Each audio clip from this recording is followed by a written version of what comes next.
Correct. Um, yeah, and so we're gonna jump in. So I am principal broker and owner of Omada Real Estate, and today we're gonna be talking investment properties. Okay. So property management. Let's jump in first of like, why would someone hire a property management company versus doing it themselves? It's the same question as why do you go to a mechanic to have your oil changed? Okay. Everybody can do it, but not everybody wants to do it, right? Right. Depends on what you want to get out of your property and what your time's worth. I guess Yeah. it's really at the bottom Yeah. line of And everything. so for me, I really love residential real estate as an investment, right? And so as you work with people and they're talking about maybe even you've done, you know, been a real estate agent as well as someone's looking at, should I sell a property or keep a property? What are some of the questions you might ask them? Whether they want to keep a property or sell it. Yeah, so keep it to rent it or put it on the market and sell it. I think it depends on their long-term goals. Okay. I mean, I'm always an advocate for having a rental property, especially if you lived in the property as an owner-occupant, because again, Yeah. the owner-occupant rate is beneficial to an investor Yeah. or a beginning investor. So, and if you don't need the money from the sell of the property to go buy your other property, Okay. then absolutely rent it out. Yeah. And as someone maybe looking at investing as a first time investor, what are some of those things that you kind of tell them, make sure you have X, Y, and Z done before you get into the investment or landlord game? I think first one is put your emotions aside. That's Okay. the biggest thing, and know that is an investment. So when you're looking at your rental property, if you live in the property, don't go to the nines and fix it up and make it look like you would want it to look when you're living there. You just need to make it nice and clean. I think that's the biggest Okay. mistake a lot of investors make is they spend too much money fixing a property up and making it look nice, and you don't necessarily have to do that, even though you do want the property to look attractable to tenants. But Right. the other thing is, what a lot of people don't know is that you need to have landlord insurance. Okay. What is that? It's basically another way for insurance companies to make more money. Right. That's really what it is. It's a policy that you are a landlord and you're not living in the property. So you have somebody else living in your unit that's not occupied by you. Okay. So it's a different policy. So if you were to not change your insurance policy and you have your owner occupant property or insurance on the property and the house burns down, what does insurance companies left to do? Deny claims, and they could say, well, you didn't have a landlord policy on your unit. So I think that's probably one of the biggest things. Okay. That a lot So of make people sure you have your overlook. proper insurance. Yeah. Okay. And that the property is, like I said, you don't want to totally go overboard with remodeling the property or cleaning it up, but it definitely needs to look attractive to a tenant. My saying is bees are attracted to flowers and flies are attracted to crap. So I like it. So if you want a good paying tenant, a bee who's a hard worker, then make sure the property is in nice condition and presentable. So I would assume you want to make sure everything's working, right? Yeah. Okay. So I think there's a fine line between it, because I've seen the other way, like I said, where owners are like, oh, it's going to be a rental, so they won't fix anything up. Right. And then they're questioning why did they have crappy tenants, and it's because amount of reserves that you recommend having? I would say 3-month slush fund would probably, I guess that's my biggest tip. If you cannot afford 1 month of a mortgage payment on your rental property without rent money coming in, don't be a landlord. Okay. Yeah. There's always things that come up, vacancies come up, there's repairs that come up, and if you can't afford to float 1 month of your mortgage rent or your mortgage payment, it's not for you. Okay. What about providing like furniture or appliances or things like that? Like, what do you? I have a very strong opinion on this, but I want to hear. Okay, you want to hear mine first? Yeah. Fair enough. So in Utah, I know outside of Utah, it's not super common to have a refrigerator, but here it is common. Okay. Washer and dryers, I'm not a huge fan of having a washer and dryer in the unit. The reason why is that is the appliance that gets used and abused the most. Yeah. So what I like to do, if you do leave a washer and dryer in the unit, then I like to write into the lease that it is as is, and the tenant's responsible for the upkeep and maintenance of the washer and dryer. What other, other than furniture was your other question. It's interesting because if you go online and you Google or ChatGPT and ask them if a home will rent for more with furniture in it, it will say, "Oh yeah, absolutely. You'll make 10 to 20% more on rent if it's furnished." The problem is that the pool of renters who actually want a furnished property is very, very small. Yeah. And so I've had a really hard time in the past renting out properties that are fully furnished, especially if it's a house. If it's a house and somebody's gonna be living in a house, they already have their own furniture. Right. They already have their own belongings. I've even had tenants move into a property with the washer and dryer and say, "We don't even want your washer and dryer. Get it out of here." Oh, wow. So what you read online, it's not really pertains to Utah. You might, if you have like a condo downtown that's furnished, maybe. Yeah. The problem is with those is that if it's furnished, and if somebody is going to be there for a short term, they're not Right. a long-term tenant, in my opinion. So Yeah. I don't know. What was your opinion? Yeah, on furniture? mine, especially on the washer and dryer, like, don't even include them. Right, Like, right. I mean, if you are, it is one of those that maybe it's because you're giving it away. But so my first rental property was a home that I lived in. So we lived there, moved out, and so we had the washer and dryer. I'm sure it was an online, I got off a classified, and so it was something we didn't want to take with us. So I was like, oh, I'll just leave it here for the tenants, right? Trying to be nice. Yeah, trying to be nice. That is the only the only calls, not just calls that I've ever had on that property were all the washer and dryer. Right. And so when that tenant moved out, it was like, get these out of here. And it wasn't because of the washer and dryer like not working either. It was because one of them, I remember this was a crazy one. The quarter they had a quarter that they left in their pockets. Oh no. So it ended up going down the drain, and it was like the perfect like size that when there was pressure, it would flip up and it wouldn't drain. But then when they would turn it off, the quarter would fall down and it would end up draining. So we like couldn't figure out what was going Like, on. it's working, but it's not. Yeah, until they actually took it apart. And then the other one, they actually had an article of clothing that was small that ended up plugging it up as well. And so, and then I think the other one, they ended up with a cigarette lighter that they didn't take out of their pockets, and it, caused damage. And so, like, that's the only thing I ever had calls on. And it, like, as soon as I removed that, I didn't get repair calls anymore. Yeah, I 100% agree. So we, like I said, we write that in every lease. It's not standard in most leases. Yeah. So I write in there that it is as is. And I get it, because sometimes you have a washer and dryer and they're a pain in the butt to move depending on your property. So I understand owners wanting to leave their washer and dryer there, but I always advise them, if we do that, then we're writing this into the lease, because I guarantee you 2 to 3 times a year they're going to reach out to you and say something's wrong. So talk to me about lease terms. Like, so I know a lot of the times, probably common is 1 year, right? And then at the end of the year, I know, and these are more mistakes I made up front of, like, I immediately went month to month, didn't think about signing a new one. But what are your feelings about, like, letting someone go month to month, or signing less than a year, more than a year? I think attorney question, right? It depends on the situation. This time of year, when we go from October, and I would say from October to the Super Bowl is super slow season in Utah, and it's because of the weather. Depends on the weather. The weather right now is great, so people are still moving, but once it gets cold, things shut down as far as rentals go. People are still moving and stuff like that, but it's not as quite as many as during the other part of the year. So during that season, I'm open to a 6-month lease with tenants, just to get somebody in there through the winter months, and then hopefully in the spring it's a little more active with the rentals. But I do like to do a year lease. I know a lot of times you get a tenant that like seems they're going to be amazing. They say all the right things, and can we do a 2-year lease or a 3-year lease? And so what I usually tell them is, we'll start off with the year, and I kind of swing it back to them saying, so just in case it's not a good fit for you, and it protects you as the tenant, protects the owner, to make sure you're a good match. And after 12 months, if you guys like each other, then let's talk about a 2 or 3 year lease from there. So a tenant on that side, they're probably trying to lock in the rate, right? If they want something longer, is that why they would want a longer lease? I would say that, and I also think it has to do with the area.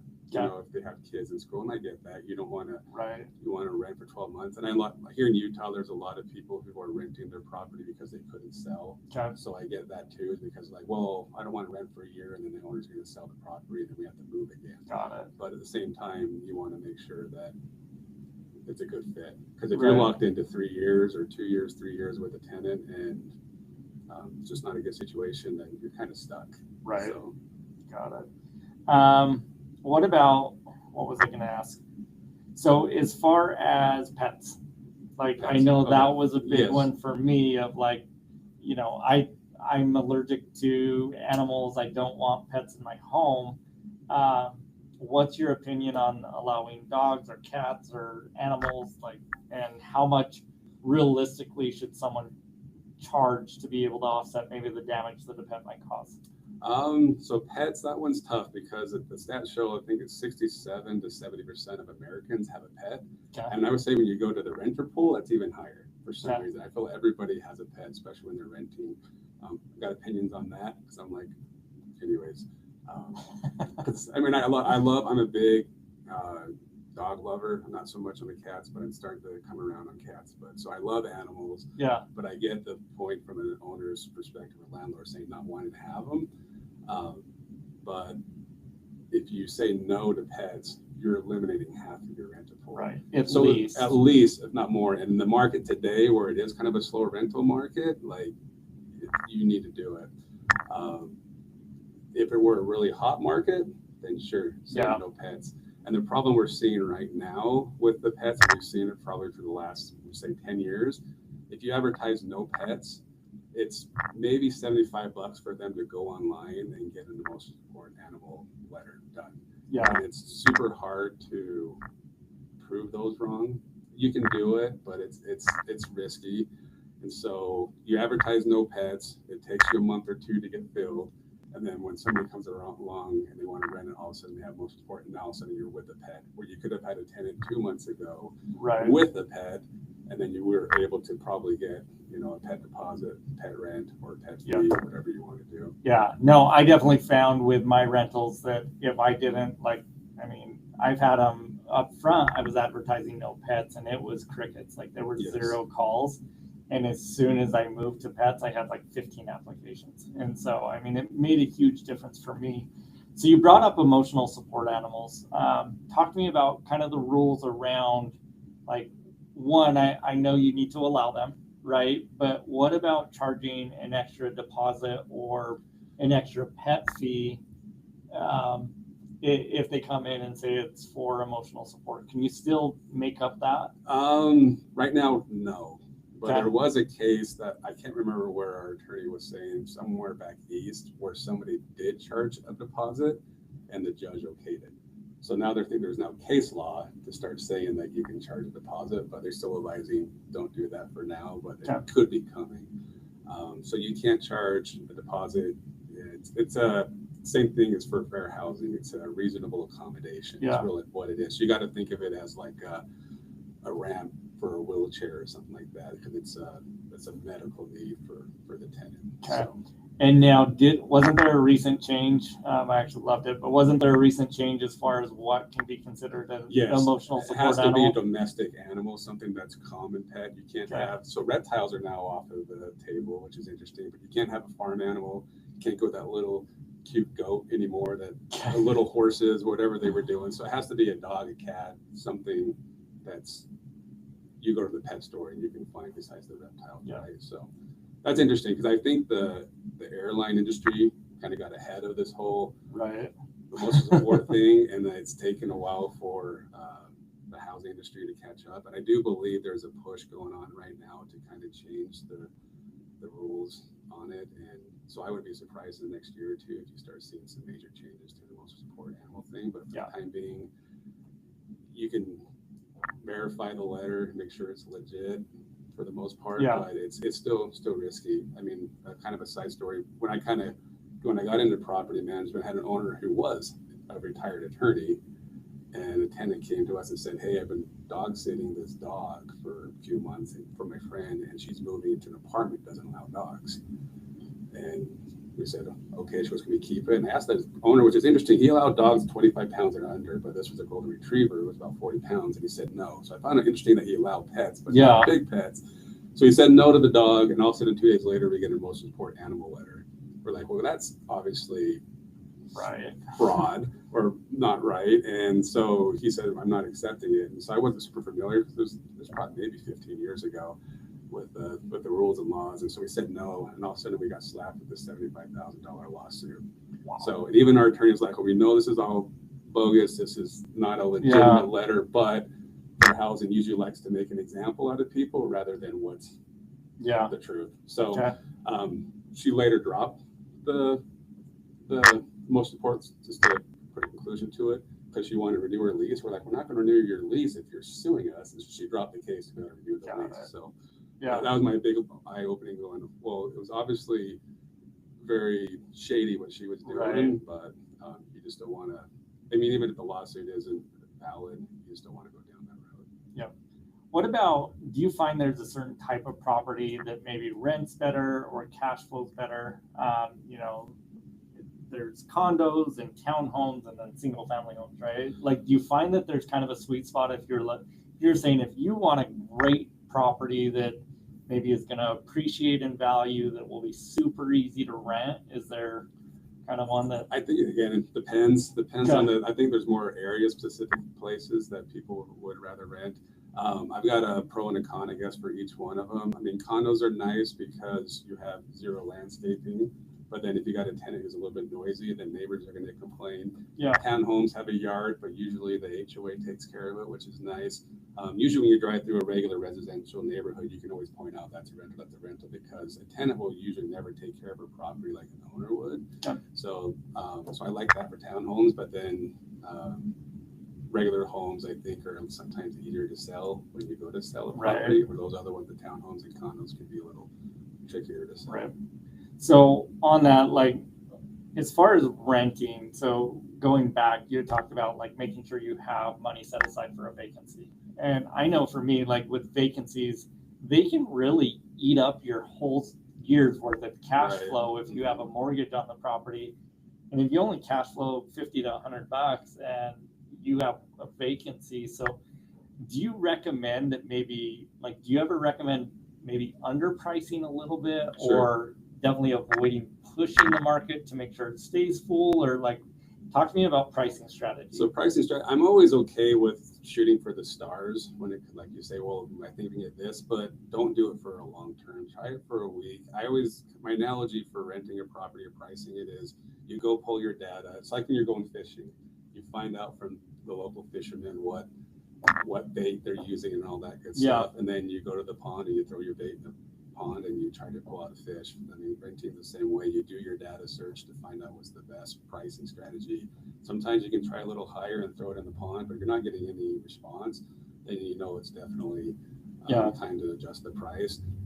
Right now with the market, I think the stats show that over the last year, the rents have dropped by about 8%. So even though the data is showing you this, the data is usually 30 days to 45 days behind at least. So if you want to get ahead of it, you need to be below that data, what it's showing you. If you want to get it rented quickly. You make a good point. If you wait 2 months and your rent's $2,000, you lost $4,000 in possible rents, right? But if you drop your price $100, you lose $1,200 instead of $4,000. Right. Well, and that's what I've actually found is, like, in my rentals, even just like $50 or $100 makes a huge difference on the amount of renters and all of that. And so what about like so when you're renting a property,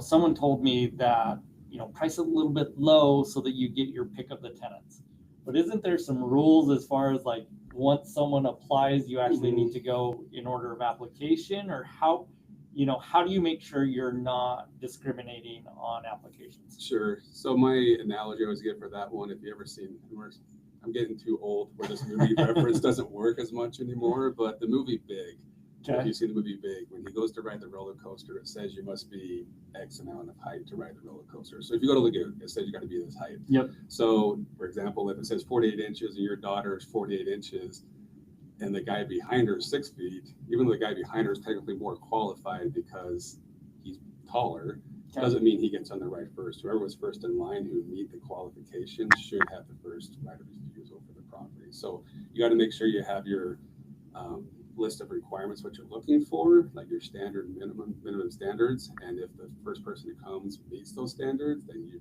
should go with them.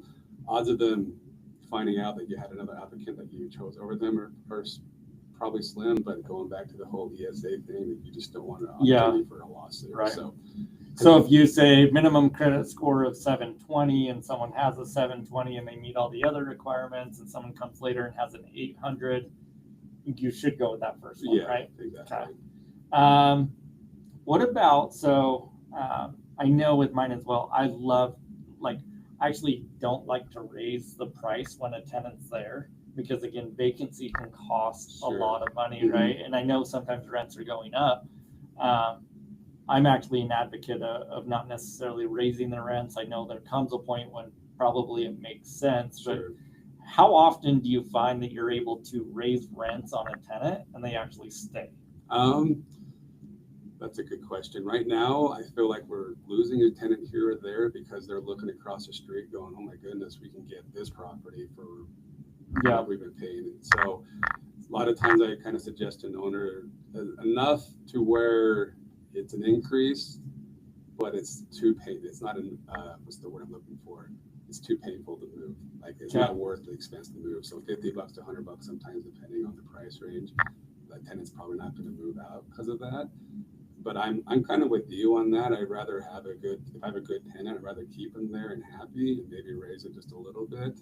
In this market, actually seems like sometimes we have to go down. Maybe go drop it $100. Hey, we love you. Yeah, You paid on time. We're going to give you a discount. Exactly, or just keep it the same. So this market is definitely tougher than we've had in years past. But in years past, where the market is going up, you want to maybe look at the pricing on something similar. I mean, put your hat on as if you're the tenant and look at what's available out there in the near area. And if you notice that you're renting your house for $2,000, but the house across the street is $3,000, then you definitely need to look at adjusting your price. It's justifiable, right? But if it's $2,000 and $2,050 for the home across the street, then maybe just keep it as is. So again, it goes back to depends, but it's more valuable to have a tenant there, like you're talking about, than to make a couple extra bucks sometimes. Yeah. What about like maintenance on the home while the tenant's there? Like, so, if you have a tenant, let's say they're a great tenant or they're at least paying on time, and they continue to renew, is there anything that you recommend doing? Like, even though they renew, go in and shampoo the carpets or touch up paint, or do you just really wait till they move out? That really comes down to the owner that we're managing for. Okay. I love doing stuff like that too, because I mean, just like anything else, people love gifts, and you can get a lot out of a little sometimes. So cleaning the windows, for example, especially that hard water in some areas, or shampooing the carpets, doing those little things maybe go a longer ways than keeping it there long term. So more money in your pockets. So right. What about like furnace filters? So I know that's a big one, and as a real estate agent, doing home inspections, that is definitely neglected with homeowners. So I'm guessing it's not really any different with tenants. How do you make sure that if I'm an owner of a home, how do I make sure that the tenant continues to change those? So we have a program that we offer the tenants, which is a tenant benefit package, where the tenant actually pays for this, but what they get with it is credit reporting. They get fraud protection. Okay, identity theft protection. And every 3 months they get a filter sent to them. It's really cool. It's a filter that comes in a box that looks more like a DVD package or video game package, probably more relevant for people. And it folds out into the size of filter that they need. So every 3 months they're getting a reminder in the mail that the filter needs to be replaced. And the cool thing about these filters is it's date stamped. So if we do go out and do our inspection and we pull up the filter and it was a date stamp from 9 months ago or even a year ago, then we know they haven't been changing the filter. But it's a good reminder. Like I said, it comes in the mail. It reminds every 3 months. And like you said, even homeowners forget about it all the time. Right. And so tenants, it's a good reminder for them. And I don't know why you wouldn't want to change the air filter, because it just ends up saving you money and the air quality is so much better. Right. What about yard care? I mean, do you recommend that homeowners sign up for some kind of yard care, or is that something you can reasonably expect the tenant to do? Usually the tenants, you put it on them to do it, but I've had owners in the past who will either offer they want to have the lawn done by a professional, and they'll Yeah. pay for the fertilizer and all that good stuff. So if you really care about your yard looking nice, then I would highly recommend you paying a couple dollars to have that service. And maybe you only do it once a month or quarterly or something, like the benefit you're talking about, like, hey, we just want to be nice, we're gonna come do some yard work for you and clean up your yard. Yeah. But you did, putting on the tenants usually what most owners opt to do. Yeah. And so you talked a little bit about what I think we call accidental landlords. So people Sure. that weren't planning on it, whether that was they tried to sell it and couldn't get what they wanted. Maybe it was a job relocation, and if they bought, in the last 3 years, they may even be upside down now. What are, like, if I'm moving out of state, what do I need to know, like, being an out of state landlord? Is it any different than living down the road, or? I don't think so. Okay. I mean, with the technology you have nowadays, if you wanted to walk through the property with me, you can do a video chat. I don't know any difference. When I talk to owners, sometimes I don't even know if they are in the city next to me, or if they're in another country. You never know where they're at. So I don't think there's a difference if you're in Utah or outside of Utah. Yeah. With technology nowadays, it's so easy to communicate. And then what about renting a room? Like, so instead of, let's say I have a 4 to 6 bedroom home, and I want to maximize cash flow, so I say I want to rent out every single room to someone else. I think that's a great strategy, but I don't want to manage it. How about that? It's a little more of a headache. I would suggest that more for somebody who wants to live on site. I just think you're depending on how the property's set up, you're just opening yourself up for so much liability, because you got 3 different adults or whatever. You got 3 rooms, you got 3 to 6 different adults living in a property, and it never seems to work out the way you think it is. It's so. How often is that going against zoning? Oh, that's a good question. So zoning usually has, most cities are two per bedroom plus 1. So if you have a 3-bedroom home, it's 6 people plus, so 7. Oh, really? Plus 1. Okay. And then I'm trying to think what else. What are some of the other, like, what's the crazy stuff that happens? Like, crazy stuff. Yeah, like if I'm a landlord and you're like, hey, this might happen, like, just so it doesn't catch me off guard, or do you find that most people are actually responsible and you actually don't have the crazies too much? So I always just say your battles are fought up front with the application process. Okay. And like we were talking earlier, if you're shooting for the stars, you're sometimes a little bit more desperate and the person who's willing to pay a lot more money than what they can get down the street, there's a reason for it, right? Yeah. And I think there's a lot of professional tenants out there. And honestly, I don't think they usually call a lot of property managers, because they know we're going to do we have experience, right? So they'll call the right owners, convince them to rent their property. So most of the headache tenants I've had is because I've absorbed it from another owner, because after a couple of months, they're like, I don't want to do this anymore. And then Nate, you go ahead and deal with this. Yeah. So, crazy stories. I mean, one of the craziest stories this was years ago. It's a property that I owned with another investor before I was doing property management. But you got Section 8 housing, right? Who pays that's government assistance. Okay. They'll pay for your rent. So a lot of people don't like Section 8 housing. I'm okay with Section 8 housing, because usually you don't have just you as a landlord. They have Section 8 as a landlord, because they mess up, they lose their voucher. So they get kicked, get evicted. They should lose their voucher. Yeah. So she did something wrong with her caseworker. She got kicked off housing. So to get back at housing, it was a tri-level over here in Murray. She turned on her kitchen sink and put a towel in there, and then we had a pool in the basement. So I'm like, you realize that hurts us.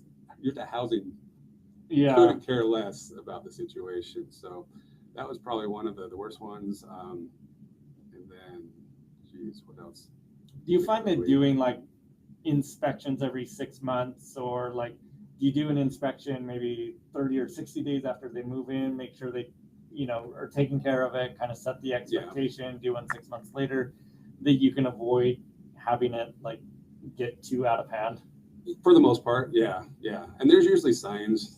People, like the neighbors will complain, so there's usually reasons. I personally like this, like I don't want to micromanage a tenant either, because the more you micromanage them, I feel the less they'll stay in your property. If they feel like they kind of have ownership, or that, like people that like to use quiet enjoyment, that's not really the word I'm looking for, but kind of like hands off, then they tend to stay longer. So we do like to go in a few months after they move in, and it's a good time for them to let us know what's wrong with the property, if there are things wrong with the property, and make sure they're taking care of it, and then try to do one before the renewal at least.